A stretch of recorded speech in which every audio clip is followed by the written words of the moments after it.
So next up, we have Dave. Yeah. So you're going to come up and we're going to talk about maximising your odds for success, tips for building confidence in your game. So, Jai, over to you, sir. Is it just the green one, right? Can you all hear me? Yeah, okay. So I've been given one of the slots just after lunch, which means people's bellies are full, they're feeling a little bit sluggish, so I'm going to be a bit cruel and hand the room over to you with a question. How many people here are planning on launching a game this year? Hands up. Okay, quite a few. So I've got bad news. Unfortunately, games that are going to get launched this year, the majority of them are going to fail. And that is just a product of the landscape being very complex and competitive, but also people aren't doing their homework. However, there are methods you can use to maximise your odds of success in an otherwise challenging market. I'm going to talk about some of these. Just to kind of balance out that doom and gloom, the CEO of my company has authorised me to give away £120,000 worth of prizes at the end of this, so if you like free shit worth lots of money, then stick around. Okay, so quick intro to me. So I'm Jai, Head of Strategy at Ramp. I am a proud Mancunian. This is the coat of arms of Manchester, although probably more famously known for its music and football. Begrudging congratulations to any Arsenal fans in the room. I moved to London 20 years ago to study at Imperial to do chemical engineering, and then, of course, being in London with an analytical degree, I moved into banking and finance. I did this for 6 years and then decided I wanted to move into an industry which is more aligned with my interests, and I was lucky enough to get a job at an up-and-coming studio. I was fortunate enough to be part of King's journey through the IPO, through the Activision acquisition. I set up and led the market and competitive intelligence function there. 3 years ago, I joined Ramp, which was set up by an ex-King employee who was very influential in the rise of Candy Crush, and our aim is to pioneer the world of cohort-based forecasting to empower our clients to be smarter around their predictions, forecasting, budgeting, market spend allocation, growth strategy, UA strategy, etc. So if you're interested in learning more about that, then we have a booth in the room over there. Now, one of the things that I've noticed working at Ramp for the last few years is, regardless of whether our clients are relatively humble-sized small studios with games early on in their lifestyle, or bigger corporates with huge global hits, the kind of conversations we have about building confidence in these titles seems to have the same sort of topics. So when I was asked to do a talk at PGC, I thought this might be something that can add a bit of value. So let's set the scene. Launching a game is very hard. There is a lot of competition. There's a million apps in the App Store. There's thousands coming out all the time, all vying for the same users. These users expect high-quality games right now. There's more people playing on mobile than PC and console. There's AAA quality products there. And things that might have been innovative or novel a few years ago are just kind of expected, and you need to build these into your games from an early stage. The UA landscape is much more competitive. There's much more complex strategies happening in the market. The days of virality are unfortunately very challenging to replicate these days, so you need to be able to pay, so you have to have a game which is providing enough LTV so you can be competitive in the market. Balancing the game so you can have that competitive edge is also very challenging as well, to make sure that you're gaining money out of the game, but also making sure that it's fun to play. And then to top it all off, you need to be able to think about this right at the onset of the game and build a product that has longevity, will last for a few years, and that you can retrofit new things in the game and keep up with how the market is evolving. So, we'll talk about some tips. Now this one seems very obvious, market research, right? But there's a number of times when I've seen a game get to a relatively mature stage in production, and only then is that when market research is kind of fit around it. Maybe there's a green light or a production gate, you need some more funding. And at this point, there's kind of two things that usually happen. One, the market data and research fits what you're trying to do, and the creative team go, awesome, come along, this is all the data we need to get our game over the line. The other one is that it doesn't fit, and then the usual response you get is, hey, well, we're just trying to break the mold, pioneer the industry, do something completely different. And that might be good, you might manage to do that, but the fact is having a robust market research strategy is going to help you understand better where you are and where you need to get to. So things to consider with this is, where does the game you're building fit in a whole genre matrix? What games are out there that are similar to it? and how have these evolved over time? Is it a fragmented market? Are there a few players in there which you might be able to gain market share from? Or is it one or two dominant players and it's going to be quite challenging to enter this type of game? Who are these competitors? Why have they been successful? Why have the games that have tried to enter been unsuccessful? Are there any trends within these genres which used to be novel, innovative features and now just expected that you have to build from day one? What is the target addressable market size? If you gain a reasonable share of that, is it going to satisfy your financial targets? What do the install curves look like typical for this sort of genre? Can you go with the big bang approach and have a product that is 70-80% ready and benefit from those early users? Or do you want to have something which is more of a little bang approach and a slower gradient and allow you to optimize the product whilst you've got real results from it? And then also doing all of this and having a better idea of where you are today and where you need to get to, and if where you want to get to is actually any good at all, you then can navigate this journey much more accurately and think about the risks that you have from a technical perspective. Can you build this game? Do you have the right sort of talent? Are there any IP infringement issues you need to think about? So overall, this kind of sets a scene for what you need to do. Differentiation is a key one as well. There are a number of games out there, I think people look at them and go, okay, this game's doing well, we can do that. Let's build a game just like it, and if we take a small share of the pie, then awesome. The fact is, it takes a long time to build a game. You know this. In that time, your competitor that you're trying to emulate has a year or so's worth of data. They've optimized the game. They've got loyal users. You also don't know what's going on underneath the hood. You don't know how much money they have. You don't know the talent they have. You don't know what their overall strategy is. So chances are, if you try and copy another game, it's going to be challenging to be successful. So differentiation is key. Typical areas to differentiate are things like different envelope. So if the core mechanic is proven, can you fit this in a different envelope to attract a new audience base? Is the core mechanic ripe for optimization? Can you make it more intuitive and more fun to play?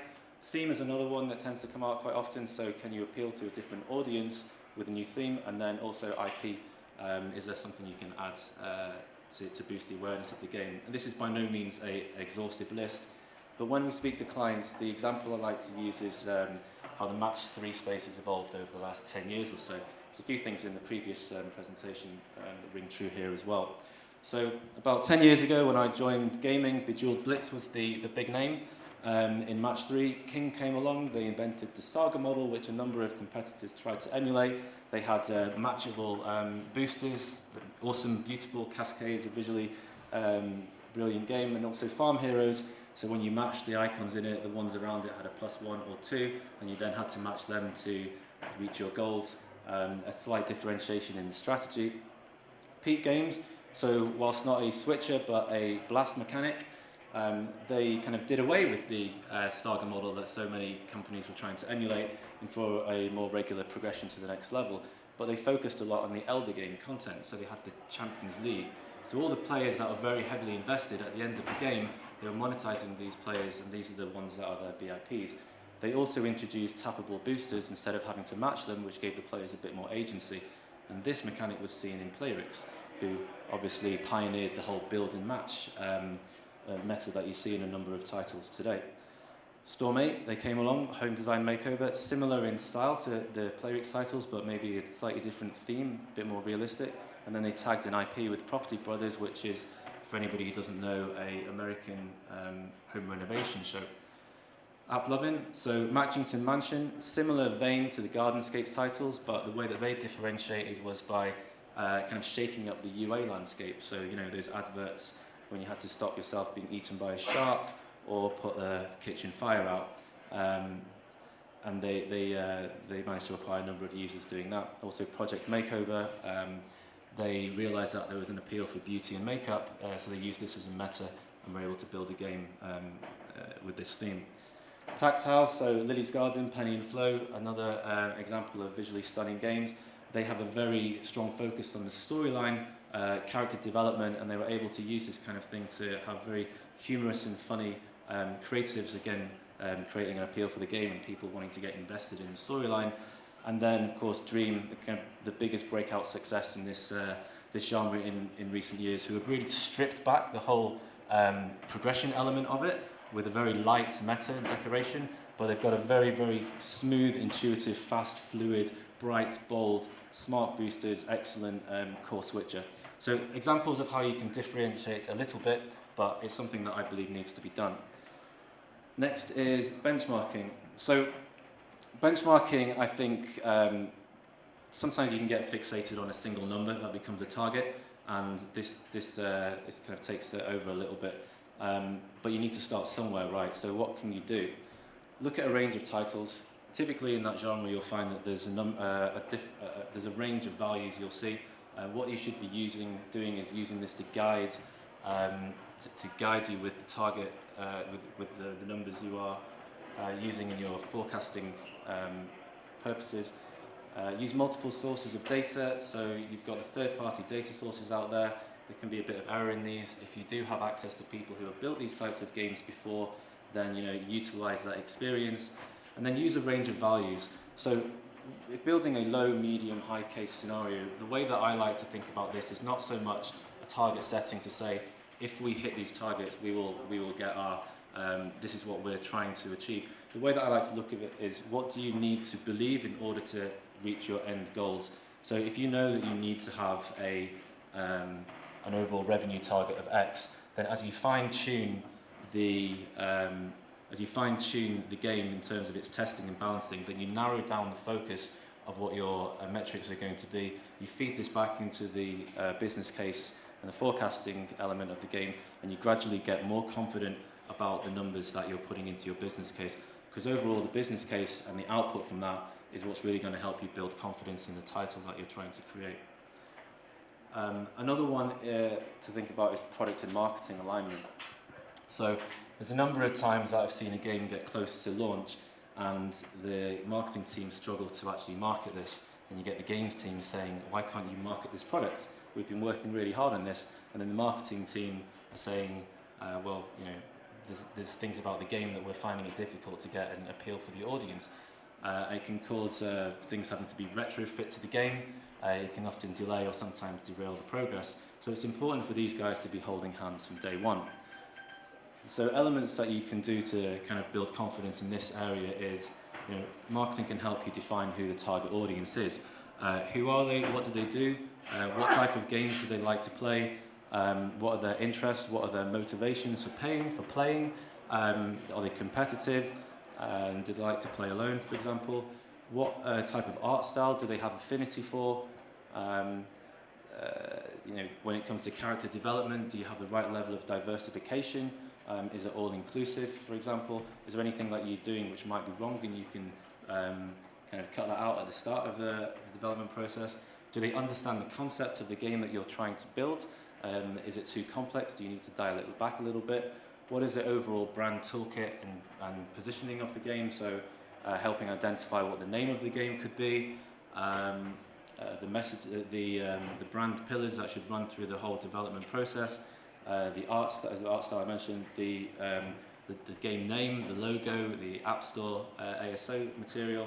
All of this then feeds back into helping guide the development process of the game, so you're not in that position later on where you're going to struggle to have these two very important and crucial parts of the game not working together. And so with the UI optimization side of things, if you've used all the earlier bits to help guide the design process, you then have better output to then put into your UA funnel, and you have a better idea of whether or not you're going to be able to acquire users successfully. Testing. So I mentioned a few methods of the marketing testing, but the key rules when it comes to testing is test often and know what it is you're testing. So isolate those tests so you don't get a lot of noise in there. And then, as I mentioned before in the whole target setting and benchmarking bit, as you do more testing, then you are able to refine these numbers which you feed back into your business case and build more confidence about these. So it's a constant process of iteration over the development process. This is an iterative cycle. And then it comes down to forecasting. So there's an underpinning theme through this, which is basically, in order to build confidence that your product is going to be successful, what you're putting into the whole business case and forecasting aspect of it, you need to have confidence in and feel that the numbers are reliable. And so you can do this with smarter forecasting. And what is smarter forecasting? It's the ability to have more accurate prediction about what your value per user is going to be. This then feeds back into your insight into your UA potential. So are you going to be able to be competitive in this market and actually scale the game? If not, then it gives you an early sign that you need to go back to the drawing board and maybe look at how to improve the product, or even in the worst case scenario, pivot or cancel the game. But overall, it then goes back into this cycle of helping you understand where you are with the current product and what changes you need to make in order to get to where you want to be. So what is smarter forecasting? So the ability to build things up in a granular perspective. The Vietnamese Android market is going to behave differently to the US iOS market. So if you have the ability to project these on an individual basis, when you roll all of these up, in theory you have a much stronger view on what the accuracy of the model should be. Similarly, different campaigns are going to act differently as well. So having the ability to do this with speed and accuracy and make sure that you get a reliable output is important. Having the ability to tweak these scenarios and get fast feedback from it. So typically, this sort of process, it happens in Excel, and there's 50 different spreadsheets trying to model it. It can be very cumbersome. If you're able to tweak these levers in a much more efficient manner, then you're able to go into this feedback loop that I've been talking about and have a much more reliable output. Also, when things go wrong, typically what happens is there'll be a change in the numbers from what was expected, and a lot of people in the company will then go and try and find out what actually happened to cause this. If you can segment this in the right way and identify quickly where the issues were, you save a lot of time and effort, and you can actually focus on the conversations which really matter. And then having the smarter forecasting and being more accurate enables you to feed back into what your marketing strategy should be, and reduce the amount of wasted resources and time.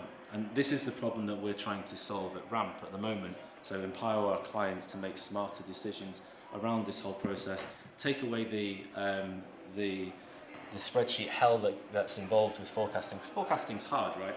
And we're trying to make this easier for our clients. And I did mention we'll be giving away some money, so we've actually got a prize to win a year's subscription to our platform worth over £100,000. If this does sound interesting to you, then please come and see us in the booth. I think I've got a couple of minutes left for questions. Yes, you do.